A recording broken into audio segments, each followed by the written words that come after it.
Good afternoon, everyone. I'm seeing a lot of familiar faces from our little town here, but for those of you I've yet to be acquainted with, my name is Samantha Arasimowicz, and I'm a community beautification volunteer, environmental advocate, and like you, a concerned resident. I'm sure you've all seen that we've been making strides in regards to improving our community. However, there is always more to be done, and it is time that we do our part to make a difference in our environment. Our mayor and I are collaborating with Keep America Beautiful, a nonprofit organization that is devoted to bringing environmental wellness and beautification to this country, one community at a time. We've gathered you here in our park to ask you to join our efforts.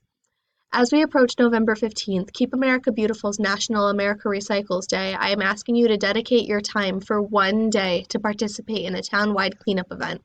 There are endless possibilities for the role that you can play during this event, but whatever it is, you will be making a difference.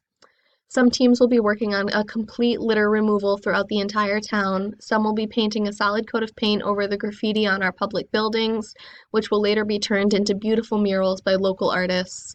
Others will be installing recycling and cigarette disposal receptacles throughout the downtown area and in our two parks, like this one. As explained on the Keep America Beautiful website, cigarette butts have a littering rate of 65%, and that's something that we can definitely see here. Even with cigarette smoking decreasing nationally by 28%, we're not out of the woods yet, not even here in Newington. And until then, this is a major step that we can take for the health and presentation of our town. Get involved, get your friends involved, get your kids involved so they can shape the town that they're going to grow up in. Help us make a difference that you'll be able to see every time you drive home from work, every time you look out your window. To quote a Miley Cyrus song that I used to listen to as I walked around this park at 12 years old, it's our home, so let's take care of it. Please, before you leave here today, put your name on this list and join the movement to reshape our town, and show up on November 15th to make a difference. I look forward to seeing you there.